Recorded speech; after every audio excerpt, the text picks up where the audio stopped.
my preaching this morning is entitled How to Live Victoriously in Christ. Paano po tayo laging nananagumpay ang mamuhay na nananagumpay kay Kristo. Alam niyo po, sa totoo lang, how to live victoriously in Christ. Paano ba tayo mamumuhay na sa kabila po ng ating mga pinagdadaanan ay nandun pa rin yung tagumpay. Kasi po, sa panahon ngayon, kung wala po tayo sa ating Panginoon, medyo mahirapan ka. At salamat po kasi isa tayo sa mga pinili ng Diyos sa ilang panahon na nagkikipagpaka. Nagkikipagbugno po tayo na rin sa struggle. Kaya we must fight. Lahat po tayo, whether you are unbeliever or believer. Lahat ng klaseng religion, denomination. Ang pagkakaiba lang po ng mga anak ng Diyos, nakakapit po sila sa mga pangako ng Diyos. Tayo po ay naniniwala sa salita ng Diyos. Itong salita ng Diyos ay hindi makaparang. Heaven and earth pass away, but the word of God remains forever. Okay? Kaya dito po tayo nakaangkla. Tayo ba ay nakanta na? Okay. Palapahan muna natin ang ating Lord. Palapahan natin ang ating Yes. Hallelujah. Very simple lang po. Very simple lang po ang ating, very basic ang ating pag-aaralan. Hindi ko na palalawigin. Isipin lang po natin na kailangan po natin ito para tayo po ay nananagumpay. Okay? At ako po ay naniniwala na hindi naman tayo pare-pareho ng atas ng pananampalataya. Pero yung naranasan po natin ay halos pare-pareho. Amen? Naramdaman, pihisin sa kabuhayan, pihisin sa ating relationship, minsan hindi ka maintindihan, o kaya naintindihan mo sila.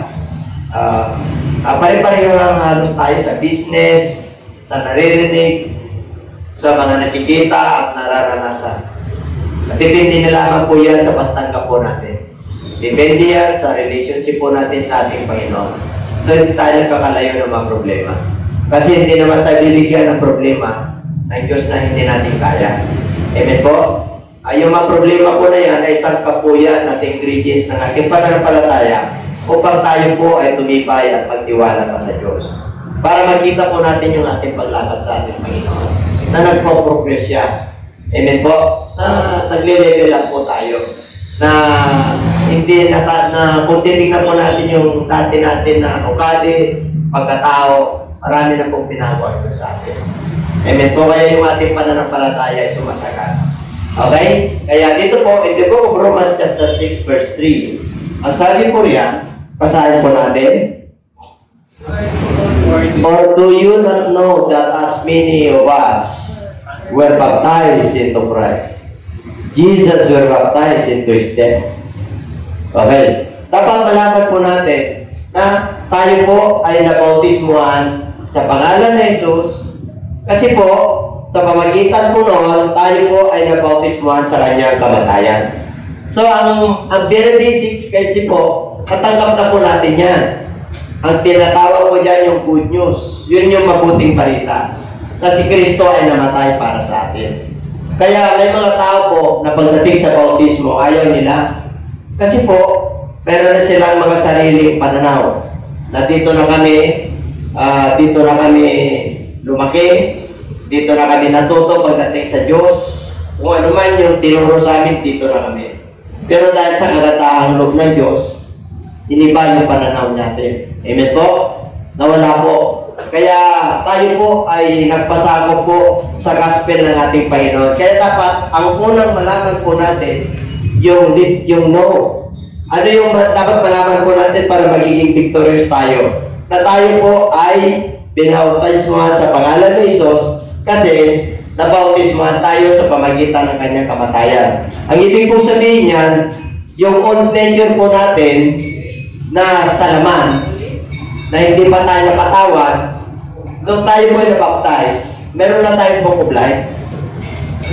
Diniba na ng Panginoon yung ating relationship. Ano, sa atin wala tayong relasyon sa ating Lord.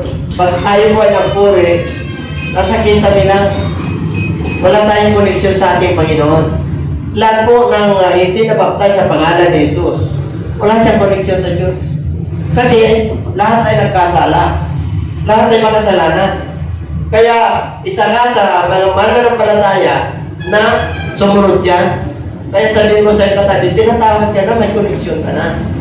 O, bakit ka pa malungkot? Dapat, kahit na may tiisin po tayo, dapat namumuhay po tayo na may pag-asa. Namumuhay po tayo na sagana. Kasi ayaw ng Lord na malungkot po tayo kasi anak niya po tayo. Amen po? Ang anak ng Diyos ay laging nananagana. Laging may pag-asa. Yung pag-ibig niya hindi nawawala kahit na nagkakaroon ng problema. Yung kanyang pananampalataya ay nagdi-level up. Nadadagdagan. Kasi po, nagtitiwala siya sa Diyos. Kahit na marami pong problema, sakit at karamdaman na dumarating, kahirapan at tiisin, minsan pag-uwi nyo, hindi makakalain, may problema pala sa bahay. May maririnig ka pala na hindi maganda. Pero dahil nakapundo ka na sa salita ng Diyos, yung kapangyarihan ng Diyos na doon, nananatili ka. Kaya sabihin mo sa iyo katabi, nananagumpay ka. Nananagumpay ka. Kasi po, nalaman po natin at ilagay natin sa puso't isipan natin, or do you know? Or do you not know? Yan, dapat malaman natin na tayo po ay nakay Kristo na. Amen po? Amen? O, palapakan natin na natin. Lagi tayo na sa kay Kristo na. O, tatagdagan pa natin sa John chapter 1 verse 29. Anong sabi na? The next day, John saw Jesus coming toward him and said, "Behold, the Lamb of God who takes away the sin of the world." Naparito si Kristo para patawarin po tayo. Alam na po natin yan. Very basic. Pinanganak siya sa sabsaban para tayo po ay ipapanganak sa maganda, kamarangya. Kasi tinanggap niya yung kapanganakan niya. Amen po? Tayo po, hindi, wala naman pinanganak dito sa sa kalye. Iba na lang kung nasa kariton kayo. Amen po, pero dadalhin pa rin kayo sa center, dadalhin pa rin kayo sa hospital. Kasi ganun kabuti ang ating Panginoon. Kasi inaako niya na kahit yung kapanganakan po natin. Amen po, kahit na mahirap ka, meron kang pranela. Meron kang pampers, di ba? Yan pa ba kayo? Kahit na wala ka ng isasay, may pampers pa yung baby mo. Ganun ang kamahal ng ating Panginoon. Noong panahon namin, walang pampers, sila pin lang. May pinagpala na kayo sa generation natin ito. Kaya nung kami po, ang inalagaan puro lampin. Nung nag-alaga nung anak namin na anin, lampin din. Kayo pampers na, di ba? Class na kayo. Di pinasagana tayo ng ating Panginoon. Bakit tayo malungkot nga naman? Samantalang, yung kasalanan natin, kinuha na ng ating Panginoon Yesus Cristo sa krus ng Kalbaryo. Kaya dapat, malaman mo yan. Kaya dapat, pag nalaman mo yun, kahit na mahirap pala kami, nabautismo na ako sa pangalan ni Jesus. Kaya dapat masaya ako. Kasi pinatawad niya na ako. Kasi anak na ako ng Diyos yung problema natin, hindi nawawala yan. Mabubura yan, kinabukasan may ulit. O kaya naman, matagal na panahon, 1 linggo, 2 linggo, payapa ka kasi problema sa iyo, pari wala na. Hanggang magiging nam ka sa problema. Ano yung nam? Mani. Kasi lahat ng tao magiging bumibigay. Dati magaling magbilang, 1, 2, 3, 4, 5. Ngayon nagbibilang na siya ng poste. Bakit bumigay? Kasi hindi niya binigay sa Lord yung problema niya. Kaya marami pong napapahaman. Ngayon, naiialang ka na ng Diyos bakit hindi ka pa ba naman sagana? Hindi ka ba naman pwedeng bumiti? Amen po? Hindi pa ba kayo? Dapat kung mabuha ka bang naglilingkod ka sa Lord. Hindi naman katabi mo kung buha ko pagkakita. Lahat naman tayo buha ko Wala namang pangis dito. Nagtataka mo yung iba parang alam niyo to, sa totoo na po, paglabas natin, natutuwa yung matunitingin sa atin. Akala nyo lang gano'n, kasi nagtitiwanag po tayo, may ilaw. Hindi pwede mo, hindi nagre-reflect yung mood of God sa'yo. Hindi nyo alam, binibliss. Hindi nyo alam yung mga kapitbahay nyo, nabibliss sila sa inyo. Hindi lang sila kumikibo. Nahiya lang sila. Hindi po, pero hindi nila alam, silipang ko sa'yo. Silipang ko sa'yo. Dami kayong problema, pero tuloy-tuloy kayo. Kaya pinapakita sa iyo na minsan masungit at may problema para hasikan mo siya sa salita ng Diyos. Kaya wala kang ginagawa. Eh sabihin mo sa iyo, katabi, may gagawin na tayo ha. May gagawin na tayo.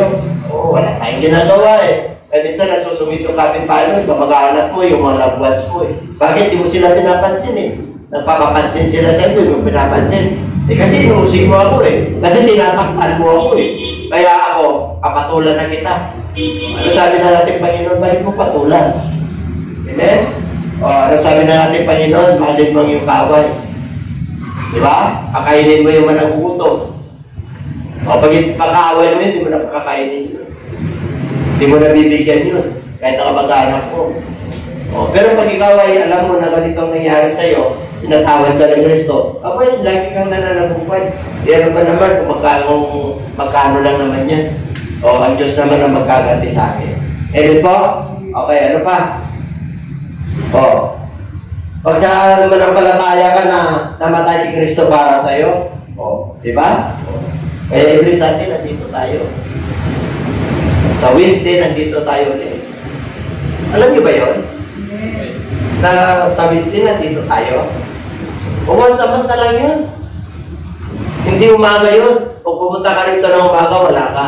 Punta ka rito alas 6. Kasi meron tayong general Bible study. Bakit po? Anong sabi riyan? Saan ka nagagaling pananampalataya? Sa? Pakikinig. Sa? Pakikinig. O, bakit ulit ng Lord? Kasi maraming dingi. Pag ang Diyos ang nakulit, ini-emphasize na yan. Pansinin mo yung kanyang salita. Pinatawad ka na, anak ka na niya. Yun ang ibig sabihin nun. Eh, paano ka matututo? Sunday service lang. Paglabas mo rito, ang laki ng demonyo na kamang sa'yo sa labas. Amen? Nandiyan pa ba kayo? Oh. Eh, paano kung malakas salita ng Diyos? Oh. Eh, dapat ang demonyo hinarap eh. Sinabi ng Lord sa 1 Peter, what is the characteristic of demon? Demon is like a roaring lion, seeking whom he may. Diba? Naghanap siya ng sisilain. Naghanap siya ng hatagin pababa. Eh si Lord, anak ka na niya, hatagin ka pataas. Ang demonyo pababa, kahit na magandang ginagawa mo. Oh. Diba? Ang dami problema sa mundo ito. O dapat nakarelax na lang tayo. Oh. Amen? Pag nagpuri ka, nakarelax ka na lang eh. Oh. Bakit? Eh, nakaangla ka sa salita ng Diyos eh. Oh, hindi ka nagsasawa. Hindi ka nagsasawa. Bakit? Eh, meron tayong prayer meeting ng Monday. Yung mga prayer warrior. Umatin pa kayo. Paano kapag itong manalangin? Meron tayong prayer warrior Saturday sa Maya People. Every Saturday, 5:30 in the morning.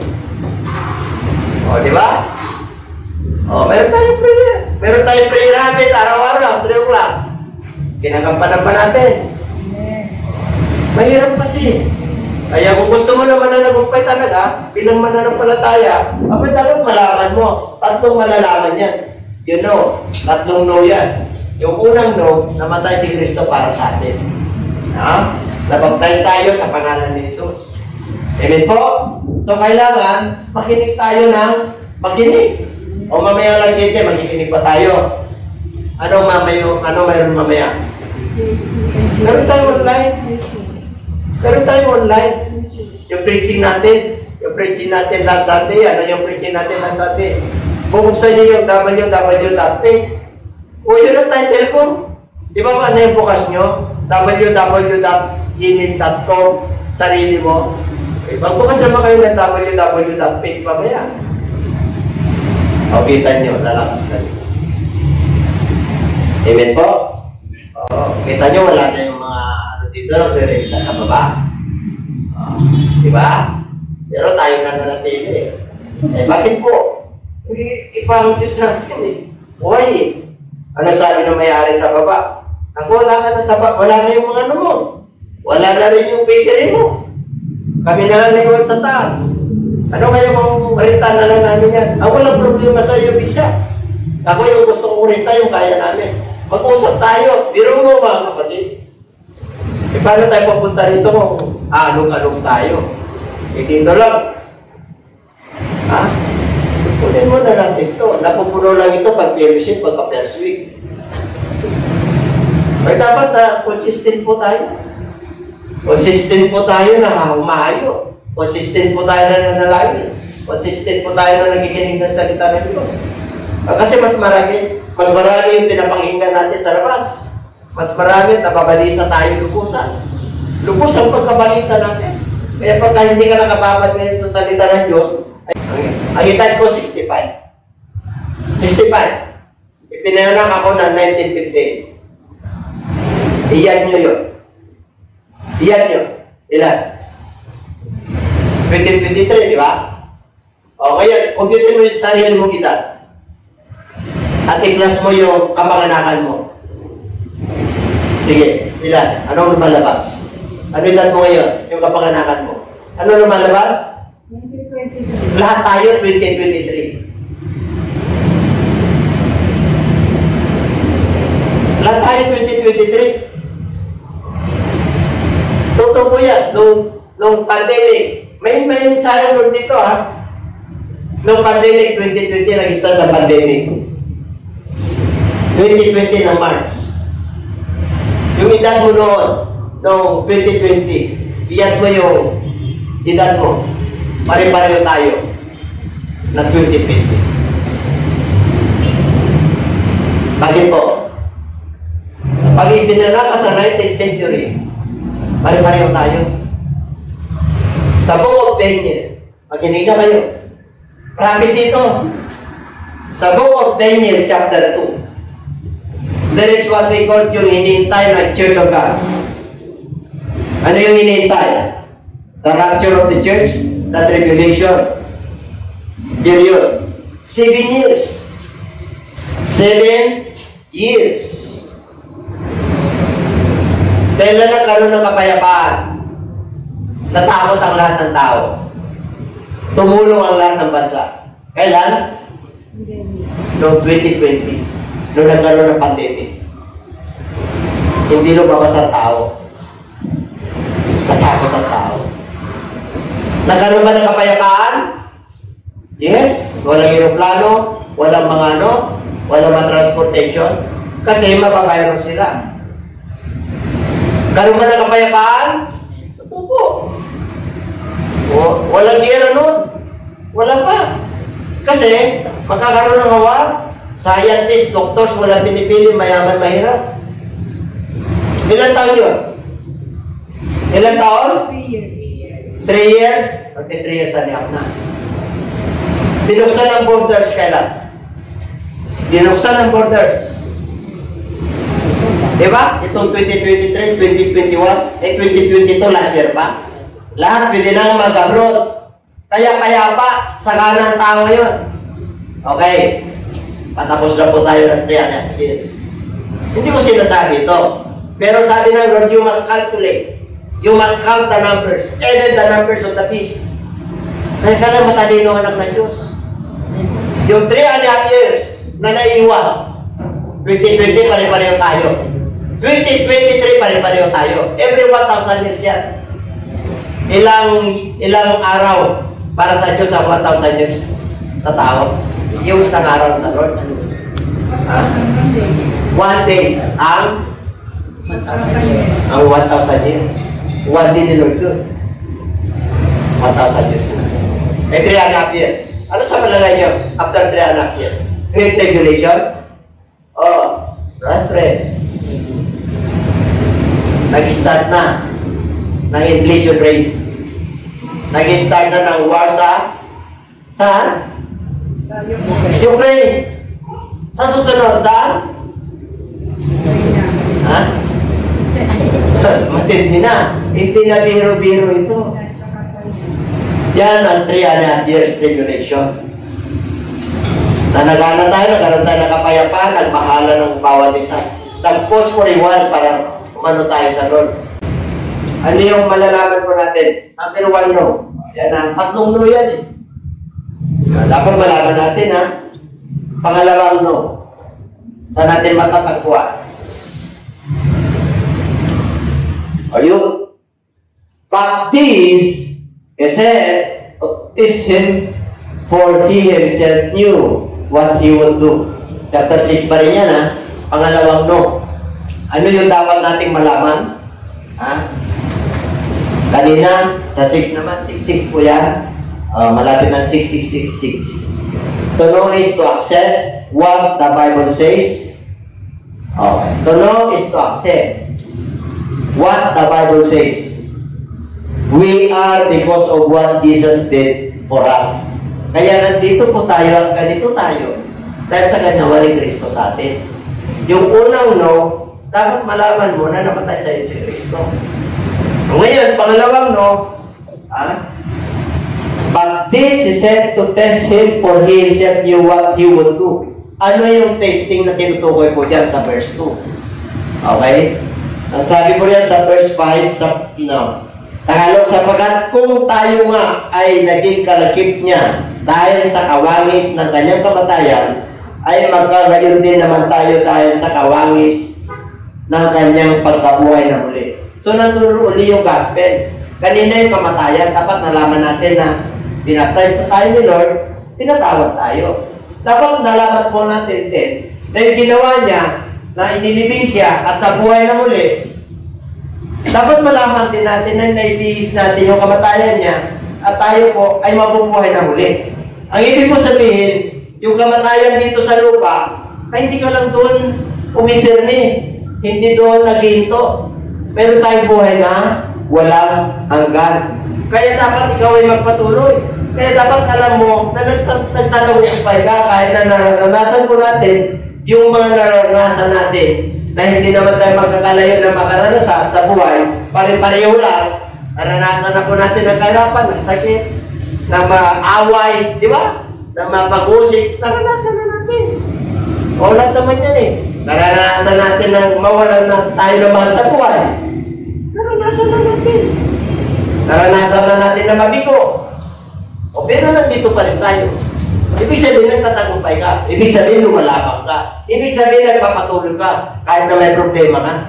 Nandun ka sa pag-asa ng ating Panginoon, yung mga pangako niya. Kaya yun ang dapat mong malaman. Na ikaw ay namatay para kay Kristo at nabuhay na muli para kay Kristo. Pangalawang no yan. O kasi yung iba, kaya pinapaalala ng Lord, kasi nakakalimutan nila. Bakit ako malungkot? Bakit ako lonely? Bakit ako sad? Oh, why sad? Why lonely? Di ba? Why Mr. Blue? Alam niyo yung Mr. Blue? Malungkot. There is a lad there who has 5 barley, loaves of, parang ano na to? Romans yan. Romans 6. Romans. Nasa Romans lang po tayo. Nasa verse lang tayo ng Romans. Kasi nasa barley na tayo. Sino uminom ng barley? Amen. Nasa Bible din tayo.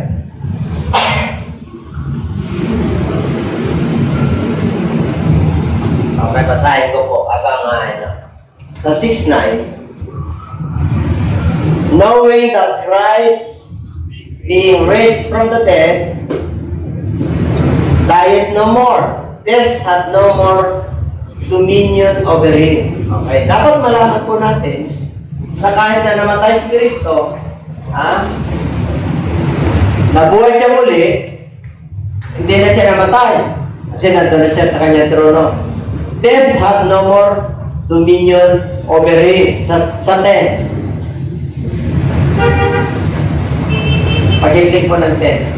For in that he died unto sin once, but in that he lived unto God. Ang ibig po sabihin, yung gospel, yung pinangarap sa atin, doon tayo nanalig, Acts chapter 2:38, nandiyan na. Kaya dapat na nanagumpay tayo. Dapat magkaroon ka ng pag-asa. Dapat may lakas ng loob ka. Kasi kasama mo ang Diyos. Di ba? Hindi mo kasama yung kahirapan nandyan. Yung problema nandyan. Yung mga naranasan natin, naririnig na nakaka-discourage nandyan.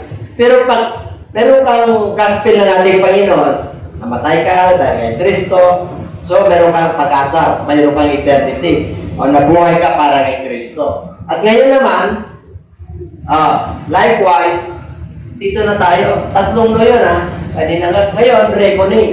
Anong ibig sabihin ng reckon? Likewise, reckon you also yourself to be dead, and dead unto sin, but alive unto God through Jesus Christ our Lord. Ang reckon po, the meaning of reckon is to count or calculate. Count or calculate. Meron tayong reckoning time. Ano? Meron tayong kinocompute, meron tayong ini-evaluate sa ating sarili. How far I am now? Wala nung naging nanaligaw ko kay Kristo. Asan na ako? Okay. 5 years, 10 years.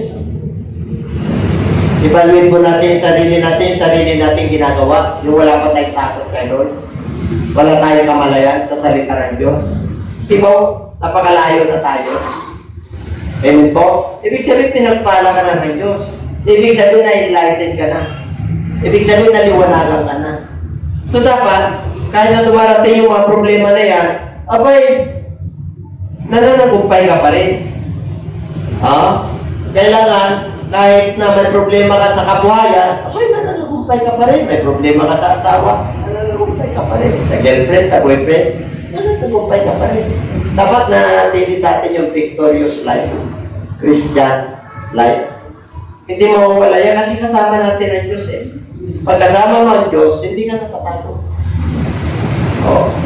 Yes, may mga pasakit sa buhay, may mga karanasan sa buhay. Pero at the end of the day, nakalitaw pa rin yung iyong pananalig. Nakalitaw pa rin yung iyong pag-asa. Amen po. Ngayon, there is what we call the reckoning. Convert is as true that we were dead into sin and act accordingly. Kailangan, alam na po natin na namatay tayo sa kasalanan and we act accordingly. Ang ibig ko sabihin, pag reckoning, there is a time of reckoning. There is a time of judgment. Na yung ginagawa po natin, that's why we have the book of life. Mula nung tayo po ay naging anak ng Diyos, meron na po tayong aklat ng buhay. Kaya yung aklat ng buhay, doon tayo lilitisin ng Diyos. Kung tayo po ay naging nagtagumpay. Kasi po, sa pagmamahal sa atin ng Diyos, pero mo may listahan ka sa ginagawa mo. Yung iba baliwala lang, pag sinabi ng Lord na may book of life sa book of Revelation, yun yung maghahatod sa atin kung ano pinagagawa po natin. Kasi nung wala tayo sa Lord, wala kang book of life. Meron ka death, eternal condemnation. Ang tawag po doon, at pupunta sila sa lake of fire sa taga-tagata ka po. Kaya ang Kristiyano pag namatay, natutulog lang nasa paradise na. Pero may ginawa sa atin ng Diyos. We are Gentiles. We are not a Jews. Hindi tayo Hudyo. Pag hindi ka Hudyo, Gentiles ka, whether you are American, you are European, basta hindi ka Hudyo. You are Gentiles, Japanese, whatever you are, Australia, New Zealand. Gentiles na dyan. Pag nalahiyan ka ng Jews, ang tawag po dyan, Christian Jews. Kasi dumating si Kristo, nagkaroon ng maraming mananampalataya kay Kristo, kaya tawag po sa kanila, Christian Jews. Bakit po yung mga apostol ni Kristo pinatay, pinarder? Kasi po sa pangangarang po nila, kasi nasa kautosan sila, di ba hanggang ngayon, pag pumunta ka sa Israel, mag-evangelize ka rin, who is Jesus Christ? Hindi nila nare-recognize. Kasi Orthodox, at saka ano lang doon, Judaism, at saka Muslim. Amen? Ang ngayon, nare-recognize nila. Ang dami na nako-convert na Muslim ngayon. May Prince Muslim ngayon, yung Prinsipi. O, tagapagtanggol ngayon ng ano. Ang dami na ngayon Palestino na na-convert na Christian. O yung mga theological na sa Amerika. Kasi ang Diyos nagkalat sa buong mundo. Kaya nalahiyan din ang Pilipino ng mga Hudyo. Amen po? Andiyan pa kayo? May lahi tayo. O kaya pinipilit ng isang kongresista na yung Pilipinas o ang pangalan eh. Active pa kayo sa Diyos?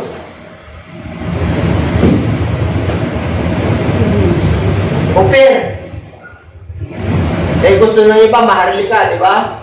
Kasi yung Pilipinas, galing kay King Philip, nung panahon ng Kastila.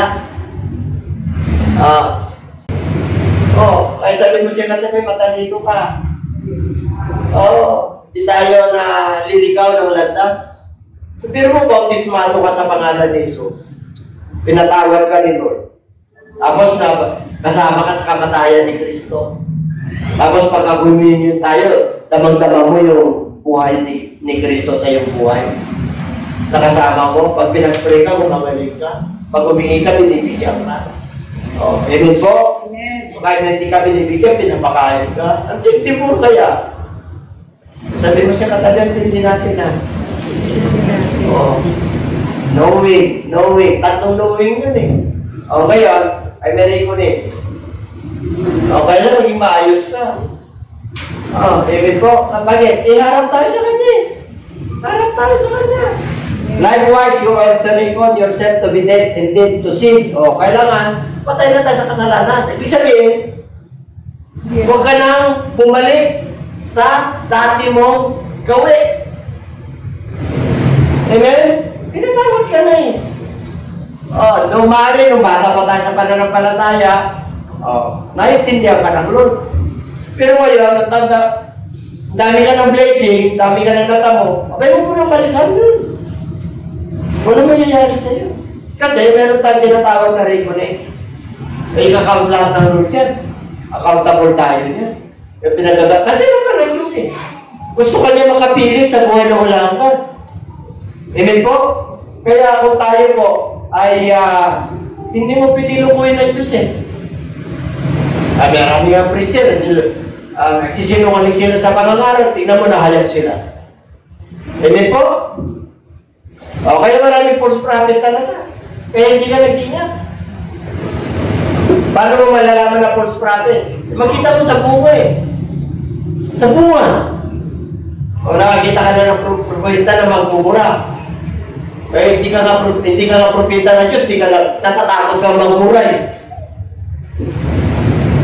Amen? Makikita mo sa bunga eh. Hindi man naman tayo perfect. Pero kahit na paano, abay nakikita yung liwanag sa ating buhay. Amen? Kahit kayong mga viewers. Kung hindi mo pa kaya, abay, kailangan malaman mo yung tatlong no. Na si Kristo namatay sa iyo, na si Kristo nabuhay para sa iyo, na si Kristo ay kailangan manatili ka sa Kanya para magkaroon ka ng victorious life. At yun naman ang pangako ng Diyos. Amen. Nananagumpay tayo. Amen. Kahit na marami tayong tiisin, kahit na nahihirapan ka sa buhay. Masaya ka. Kasi kasiyahan at kapayapaan, hindi nabibigay ng pera yan. Hindi nabibigay ng kakaibigan niya na mayayaman. Di ko. Ang magkabibigay lang yan, ang Diyos na lumika sa iyo. Amen. Yung tunay na kagalakan, tunay na kapayapaan, tunay na yaman, tunay na kagalakan, tunay na pagkakas, ang Diyos lang ang kapagpinay sa iyo. Hindi ka makukuntento sa buhay na to. Kahit na, sinabi ng Lord yan eh. Even you gain this whole world and you lost your own soul, it is, you did.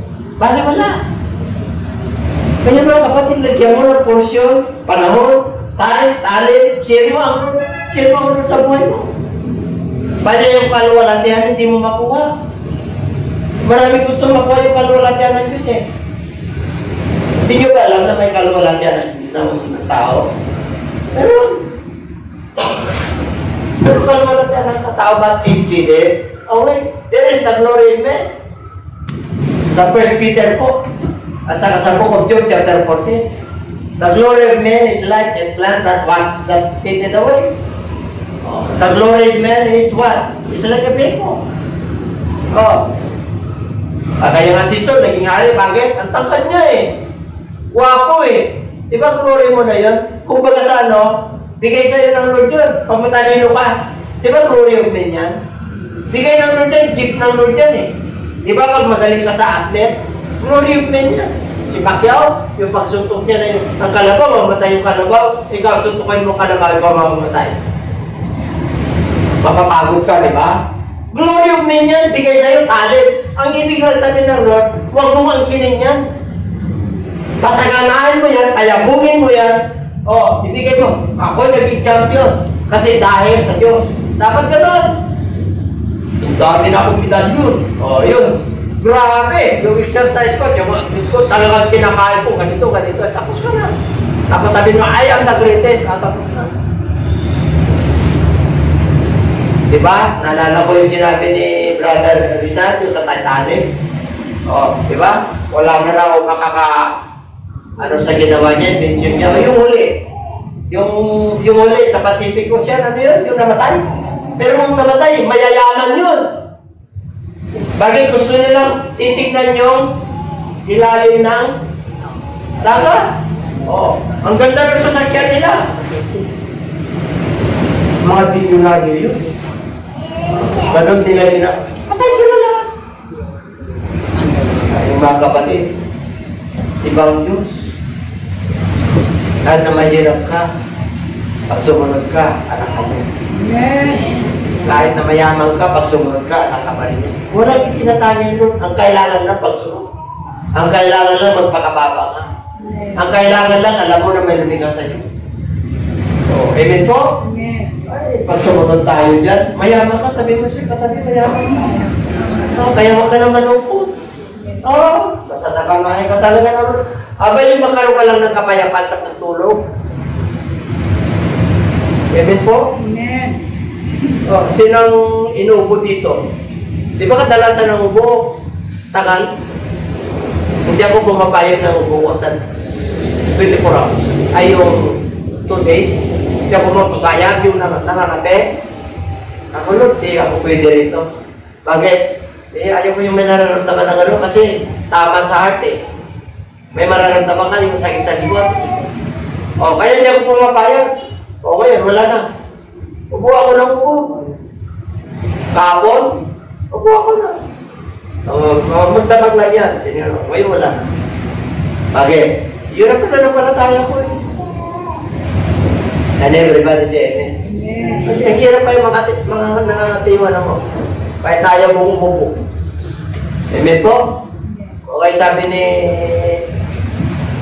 Nido, Papa, meron kang mas? Ako meron. Hindi ka naman nagpapas, sabi ni Pastora. Eh, hindi ko naman sabi, baka ma-open eh. Pinabayos siya, mamaya wala na. Diba? Sarap kaya, pag nasa road ka, naging pananampalataya mo, gano'n, bibigyan talaga siya. Igagrant tayo talaga sa inyo. Bakit pananampalataya mo? Gagaling ka, bibigyan talaga siya naman. Wala gusto mo payapa, bibigyan talaga siya naman. Amen po. Lalo na pera. Binigyan ka na ba? Ba't hindi ka pagkiging ko? Kaya ka nga nagbibigay ng touch eh. Bakit? Hindi ka naubusan eh. Kaya lang hindi yung masaya, hindi masaya yung iba. Kasi ini-expect nila, kaya mo to speak in English. Eh, pero mo pinipreach ko yung sa baba. Di ba pinapaganda nila? Pupunta na ako sa siyan nila, sabi. Eh, pagbuka ko pala, siyempre putik eh. Amen po, pagpunta ko ron, talagang ang dami na ibabasuran, ako ganda nito. Iba kasi ang pananaw ko eh. Amen po?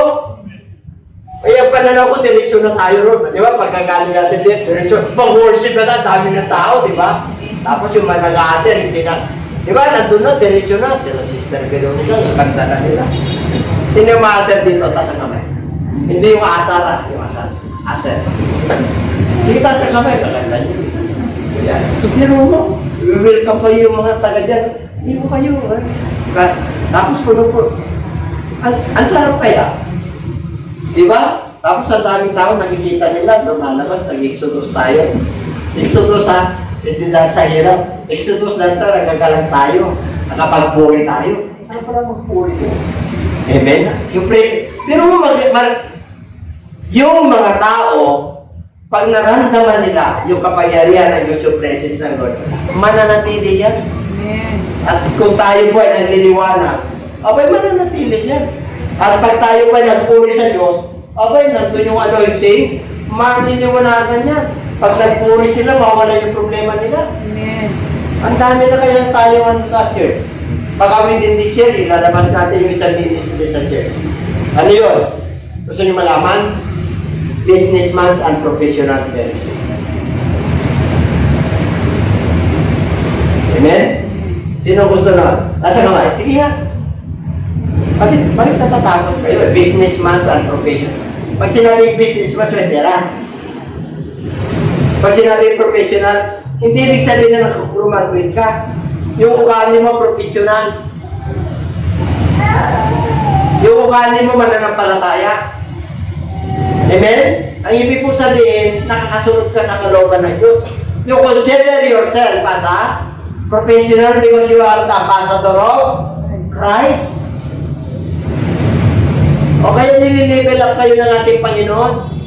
Saan una tayo magkita? Ang gusto niyo saan? Ha?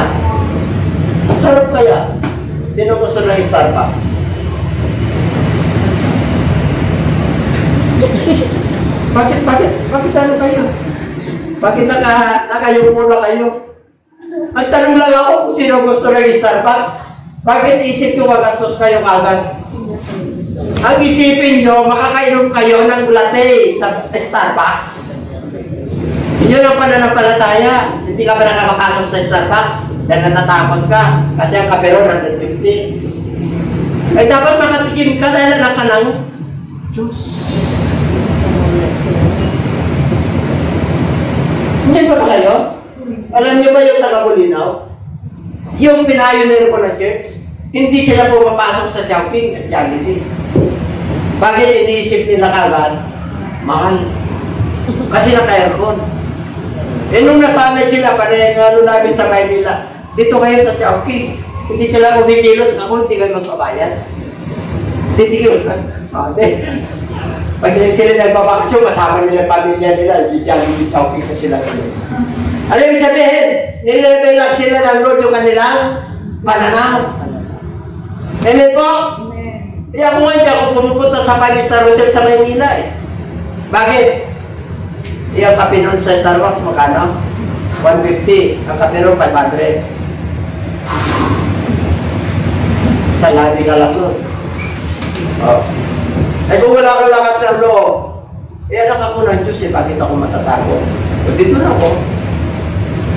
Eh, matikman lang na ikaw ay anak ng Diyos. Ngayon din na kami natatakot na pumunta kami sa 5-star hotel. O saan ang lagi nyo dito kahit na wala ng kape? Bakit? Yung itsura ko ba? Kailangan, ano ka? Ano ba ka ng kape? O tayo na, how much? Ganun lang. Never mind. Just wait. May client here. Di ba? Hindi ka na natatakot. Bakit nilibin up ka na ng Diyos? Yun ang gusto ng Diyos sa atin. Amen? Kasi anak ka niya. And everybody shout, praise the Lord. Sabi mo sa iyong katabi, hindi ka kawawa. Hindi ka lang doon sa pahalagi na nag-iisip mo na doon. Hindi. Amen po. Pag nagpuri ka na sa Diyos, anak ka na ng Diyos. Wala na ano yan. Wala na yung tinatanya ng Diyos. Mayaman ka, mahirap ka, pinagalingan mo, bahay po, simento, kondominium, wala na. Sabihin mo siya katabi, gising. Alam ng mga kapatiran, kahina na yung lakad ko eh. Kahapon nakita nila, bisong takbo ko eh. Bakit pupunta si Mate sa kalye eh. Uy, ang bilis mo na ni Bishop. Sabi na kalenda pa. Ang bilis mo na ni Bishop. Ako yung adrenaline ko, tinusok na likod ko. Akala nila, di ba? Siyempre, 60 na na, parang yung Bishop yun, pwede pa tayo mag-jogging. Brother Kim. Amen po. Akala nila, saan naman tinulog eh? Brother Oscar, kaya ka mag-jogging, di ba? Ay, masarap tayo mag-iusap.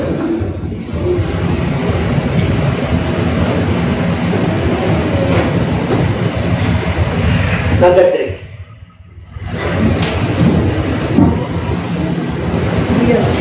Pakibasa. And do not present your members as an instrument of unrighteousness to sin. But present yourselves to God as being alive from the dead, and your members as instruments of righteousness to God. Ano ibig sabihin? Dapat mag-surrender ka. To have a victorious life, dapat malaban mo. Ano yung, dapat alam mo na mayroong reckoning time, there is a judgment day. And number 3, you must yield, you must surrender. Ano yung isang surrender mo? Yung kahinaan mo. Kasi magiging kalakasan mo yun sa harapan ng Diyos. Yung katalinuhan mo sa mundo ito, isurrender mo. Bakit? Yung katalinuhan sa mundo ito ay kamangmangan sa harapan ng Diyos. Gusto ng Diyos matalino ka. Pero ibig sabihin, huwag mong kalimutan, siya ang lumikha sa iyo. Yung talino ng Diyos, isama mo sa buhay mo kahit na gaano ka katalino. Amen? You must yield. Yield is to surrender or to be at disposal of another. Ha? Kaya pag nag-yield ka sa kalooban ng Diyos, mapagpalain ka talaga. Pero pag nag-yield ka sa gawa ng mundo ito, ay mapapahamak ka. Pag nag-yield ka sa gusto ng demonyo, ay mapapahamak ka. Kasi anak ka na ng Diyos. Hindi mo pwedeng balikan yung gawa mo noon, yung old nature. Wari, sabungero tayo noon. Ay, hindi ka na sabungero ngayon. Nangangaral ka na ngayon. Amen po? Dati, aktivista noon, ako sa recto. Hindi na. Nangangaral na ako noon ngayon. Kasi yung papuntang Mindiola, UE yun eh. Sa tapat, nandun ako nag-aaral eh. Paglabas ko lang, nandun na kami, naka-placard na po kami. Nirepurot ako noon. 1977, 1970s ako, 78 ako. Ano dyan, kaya 81, graduate po ako dyan. Bakit po? Eh kung wala lang habang ng Lord, mga kapatid eh, hindi ko na naman buhay ko. Pero dahil po sa kagandahang loob ng Diyos, sinasabi ko po ito sa inyo, dahil sa gana ng Diyos, magbibigay ng karunungan, hindi nanunumbat. Kaya pag dumating ang iba't ibang pagsubok sa Book of James, magagalak kayo. Count them with all joy. Ibilang nyo sila ng may kagalakan. Kasi, yan yung pagtitest sa inyo ng Lord para maging matibay ka. Para pagkatiwalaan mo ang Diyos. Para ang Diyos talaga kasama mo. I-demonstrate ang Diyos yung kapangyarihan niya sa buhay mo. Relationship mo sa Kanya. Nag-grow ka. Hindi ka bunjing. Amen?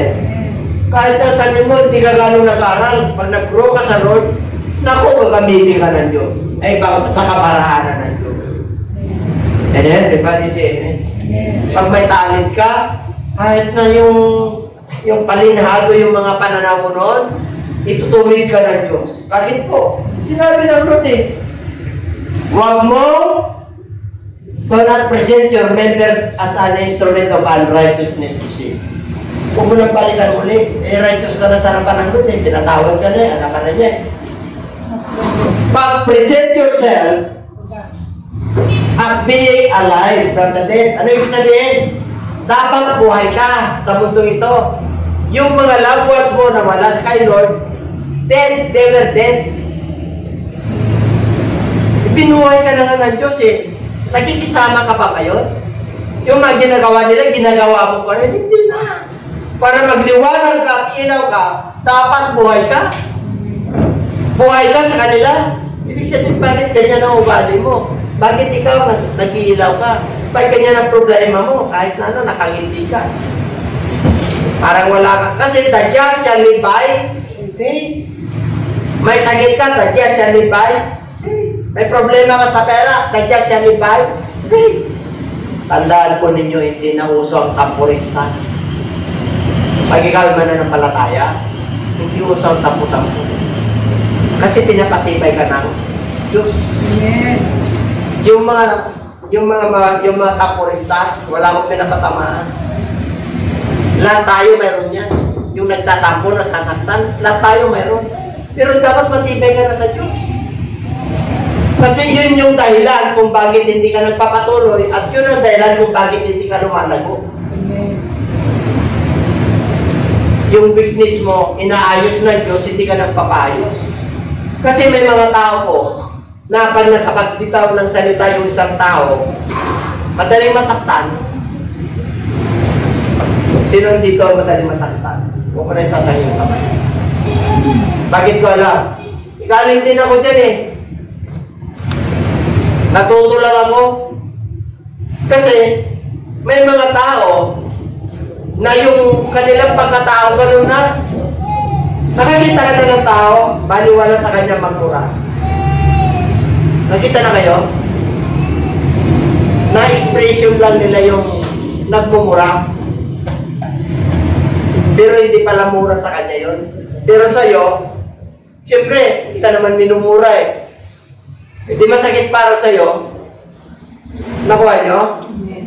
E paano kung bus mo ganun? Tapos Kristiyano ka.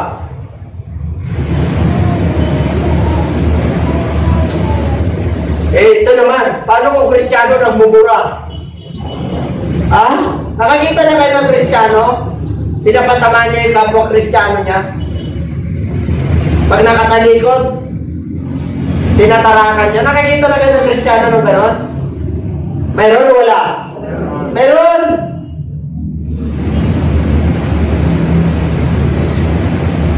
Oo.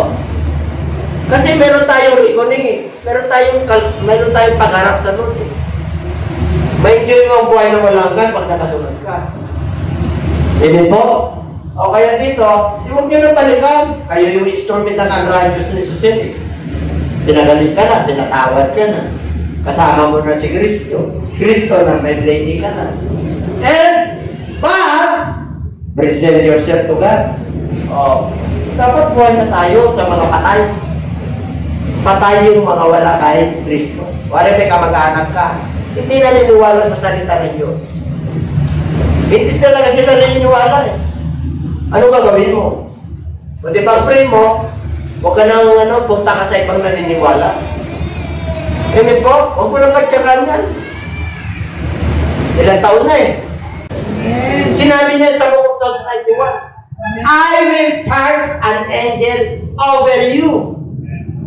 Walang mananakit sa'yo pag anak ka ng Diyos. Everybody say amen. Kaya payapa ka talaga. Kaya huwag nyo nang balik-balikan ito ha. And your members as instrument of righteousness to God. Sabi mo siya katabi, ilaw kasi sa ilaw. Ilaw ka Brad. Tapos na tayo. How to live victoriously in Christ. Paano? Sabi na natin yung very basic. Your word I have hidden in my heart that I might not sin it. Salita na yung lagay mo sa puso mo, sa kasaisip mo, bididip-dirindi at mananagumpay ka. Ano ba? And take the helmet of salvation and the sword of the Spirit, which is the word of God. Grabe ang kapangyarihan ng word of God. Amen po? Now when he had spoken this is what he was taken up and was received him on their side. Acts 1:8. And ye shall receive power after the Holy Spirit come upon you. Pero mo may power of God ka, tapos malungkot ka. Pagdating pa kayo? Okay na yun. 1:8 ng Acts. Pero mo may power ng Diyos sa'yo. Di siya problema ko, pera. Naku, basta kakain ka, makontento ka eh. Hintayin mo yung pera. Yung pagsolusyon na hinyangan ko sa Lord, ibibigay sa'yo. Amen po? Wala naman tayo, pare-pareho lang naman tayo ng nararanasan. Amen po? Iba-iba lang level. Iba-iba lang ang instrument ng... pag-ibasa. Ano raw? Makaka-receive tayo, makakatanggap tayo ng kapangyarihan pag ang banal na Espiritu ay sumasa atin. Tayo ay magiging patuto sa Jerusalem, Judea. Okay, lagi mo sinasabi yan eh. May patuto ka. Sabi mo siya kapatid, may patuto ka. Ano ba may patuto sa buhay? Wala nang may mananampalataya kayo. O zero pa. Itlog pa. Ang dami na kayo patuto ha. Amen? Nakita nyo na ba ang langit? Di ba? Nakita nyo na ba ang impyerno? Hindi pa, di ba? Nakita nyo na ba ang Diyos? Hindi pa. Bakit po? Kasi nananalig tayo na may Diyos. Pero may Diyos. Kahit na maniwala ka, hindi, may Diyos. Bakit may impyerno? Nilagay ng Lord sa puso at brain natin na doon ka pupunta pag hindi ka naniwala sa Kanya, hindi ka sumunod sa Kanya. Nilagay ng Lord yan sa bawat nilalang ng tao, ng Diyos. Nilagay yan, kaya hindi ka makakapag-escape yan. May langit at impyerno, may paradise, may Diyos. Nilagay ng Lord yan. Kahit na sabi ng mga hindi naniniwala sa Diyos, mga walang Diyos, nilagay yan, kunyari lang yun. Nagkukunya-kunyari yan na nagiging wise lang, nagiging manid lang. Bakit po? Binaniwalaan nila na walang Diyos. Kaya pinagtulutan ng Diyos na wala sa kanilang utak at puso. Pero pag naghihirap yun, sino tinatawag niya? Sino? Sarili niya. Sarili niya. Kasi nga, existence without God. Walang existence agad sa kanila. Kaya ang kanilang sarili, ang Diyos nila. Kaya pag may matinding problema at karamdaman, ay ano lang yan. Ano lang, walang Diyos sa kanila eh. Amen? Wala silang outlet eh. Pero mo, walang Diyos. Paano ka mabuhay na walang Diyos? Pero maraming naging scientist na matatalino. Na noon, dati wala silang Diyos, ngayon may Diyos na sila. Amen. Ang dami na convert. Dahil sa'yo na buhay nila. Tingnan mo yung mga parang walang Diyos, parang kwento. Diba? Wala na, tapos na. I say in walk in the Spirit, and you shall not fulfill the lust of the flesh. Walk by faith and not by sight. So yun lang po. Pag ganyan ka, victorious.